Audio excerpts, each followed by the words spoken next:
News first channel ಹಾಗೂ ಡಿಜಿಟಲ್ನಲ್ಲಿ ಜಾಹೀರಾತು ನೀಡಲು ಈ ನಂಬರ್ಗೆ ಸಂಪರ್ಕಿಸಿ. ಧರ್ಮಸ್ಥಳ ಬುರುಡೆ ಕೇಸ್ನ ಫಂಡಿಂಗ್ ಬೆನ್ನು ಬಿದ್ದಿದೆ ಎಸ್ಐಟಿ. ಈಗ ಈ ಪ್ರಕರಣಕ್ಕೆ ಫಂಡಿಂಗ್ ಮಾಡ್ತಾ ಇದ್ದವರು ಯಾರು, ಅದರ ಹಿಂದೆ ಒಂದಷ್ಟು ವಿಚಾರಣೆ ತನಿಖೆಗಳೆಲ್ಲ ಆಗಬೇಕಾಗಿದೆ. ಅದ್ರ ಬಗ್ಗೆ ತಲಾಶ್ ಈಗ ಆರಂಭ ಆಗಿದೆ. ಗಿರೀಶ್ ಮಟ್ಟಣ್ಣನವರ್ ಪತ್ನಿ ಖಾತೆಯಿಂದಲೂ ಕೂಡ ಹಣ ಟ್ರಾನ್ಸ್ಫರ್ ಆಗಿದೆ. ಚಿನ್ನಯ್ಯನ ಬ್ಯಾಂಕ್ ಖಾತೆಗೆ ಹಣ ವರ್ಗಾವಣೆಯಾದಂಥ ಮಾಹಿತಿ ಈಗ ಸಿಕ್ಕಿದೆ. ಚಿನ್ನಯ್ಯ ಆತನ ಕುಟುಂಬದವರ ಬ್ಯಾಂಕ್ ಖಾತೆಯನ್ನು ಜಾಲಾಡಕ್ಕೆ ಹೊರಟಿದ್ದಾರೆ ಎಸ್ಐಟಿ ಅಧಿಕಾರಿಗಳು. ಚಿನ್ನಯ್ಯನ ಬ್ಯಾಂಕ್ ಖಾತೆಗೆ 3 ಲಕ್ಷ ರೂಪಾಯಿಗೂ ಹೆಚ್ಚು ಹಣ ಜಮೆ ಆಗಿದೆ. ಹಣ ವರ್ಗಾವಣೆ ಮಾಡಿದ್ದಂಥ ತಿಮ್ರೋಡಿ, ಮಹೇಶ್ ಶೆಟ್ಟಿ ತಿಮ್ರೋಡಿ ಬೆಂಬಲಿಗರಿಗೂ ಕೂಡ ಈಗ ನೋಟಿಸನ್ನು ನೀಡಲಿಕ್ಕೆ ಎಸ್ಐಟಿ ಅಧಿಕಾರಿಗಳು ಮುಂದಾಗಿದ್ದಾರೆ. ಹೆಚ್ಚಿನ ಮಾಹಿತಿಯನ್ನು ನೀಡ್ತಾರೆ ನಮ್ಮ ಪ್ರತಿನಿಧಿ ಕಿರಣ್. ಈಗ ನೇರ ಸಂಪರ್ಕಕ್ಕೆ ಜಾಯ್ನ್ ಆಗಿದ್ದಾರೆ. ಕಿರಣ್, ನೋಡಿ, ಧರ್ಮಸ್ಥಳದ ಬುರುಡೆ ಪ್ರಕರಣಕ್ಕೆ ಸಂಬಂಧಪಟ್ಟಂತೆ ಈಗ ಎಸ್ಐಟಿ ಕಸ್ಟಡಿಯಲ್ಲಿ ಇರೋ ಅಂತ ಚಿನ್ನಯ್ಯನಿಗೆ ಫಂಡಿಂಗ್ ಯಾರ್ಯಾರು ಮಾಡಿದ್ರು ಅದರ ಬೆನ್ ಬಿದ್ದಿದೆ ಈಗ ಎಸ್ಐಟಿ. ಸರಿ, ಸುಮಾರು 11 ಜನಕ್ಕೆ ಕೂಡ ನೋಟಿಸನ್ನು ನೀಡಿದೆ ಅನ್ನೋ ಮಾಹಿತಿ. ಕಿರಣ್,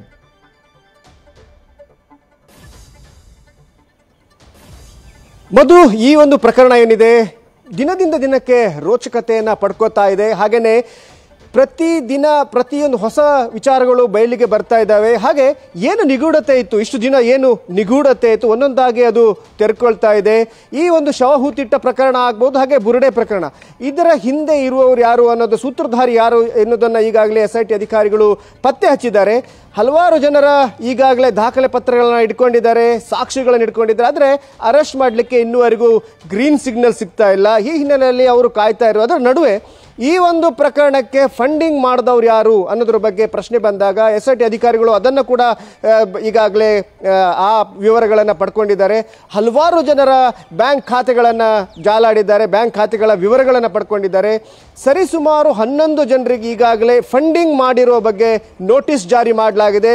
ನೋಟಿಸ್ ಪ್ರಕಾರ ಈಗಾಗಲೇ 6 ಜನರನ್ನು ಕರೆಸಿ ವಿಚಾರಣೆ ಕೂಡ ಮಾಡಲಾಗಿದೆ. ಹಾಗೆ ಯಾವ ಕಾರಣಕ್ಕೆ ಫಂಡಿಂಗ್, ಯಾಕಂದರೆ ಅವರ ಅಕೌಂಟಿಂದ ಚಿನ್ನಯ್ಯ ಮತ್ತು ಚಿನ್ನಯ್ಯನ ಕುಟುಂಬದ ಕೆಲವು ಜನರಿಗೆ, ಹಾಗೆಯೇ ಪತ್ನಿಗೆ, ಚಿನ್ನಯ್ಯನ ಪತ್ನಿಯ ಅಕೌಂಟಿಗೂ ಕೂಡ ಹಣ ಹೋಗಿರುವಂಥದ್ದು.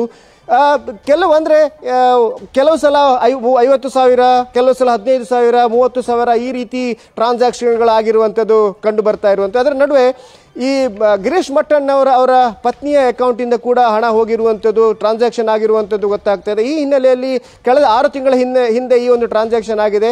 ಅದರ ಬಗ್ಗೆ ಕೂಡ ವಿವರಗಳನ್ನು ಪಡ್ಕೊತಾ ಇದ್ದಾರೆ ಎಸ್ಐಟಿ ಅಧಿಕಾರಿಗಳು. ಇನ್ನಷ್ಟು ಜನರಿಗೆ ನೋಟಿಸ್ ನೀಡುವ ಒಂದು ಸಂದರ್ಭ ಇದೆ. ಯಾಕಂತ ಹೇಳಿದ್ರೆ ಹಲವಾರು ಜನರು ಫಂಡಿಂಗ್ ಮಾಡಿದ್ದಾರೆ, ದೊಡ್ಡ ಮಟ್ಟದಲ್ಲಿ ಫಂಡಿಂಗ್ ಆಗಿದೆ ಅನ್ನೋ ಒಂದು ಆರೋಪ ಇತ್ತು. ಅದಕ್ಕೆ ಪುಷ್ಟಿ ನೀಡುವಂತೆ ಹಲವಾರು ಜನರ ಅಕೌಂಟ್ಗಳಿಂದ ಹಣ ಹೋಗಿರುವಂಥದ್ದು ಪತ್ತೆ ಆಗ್ತಾ ಇದೆ. ಇನ್ನಷ್ಟು ಜನರು ಈ ಒಂದು ವಿಚಾರಣೆಗೆ ಬರುವ ಸಾಧ್ಯತೆ ಇದೆ. ಧನ್ಯವಾದ ಕಿರಣ್ ನಿಮ್ಮ ಮಾಹಿತಿಗೆ. ನ್ಯೂಸ್ ಫಸ್ಟ್, ನಿರ್ಭೀತಿಯಿಂದ ನಿಮ್ಮ ಪರವಾಗಿ.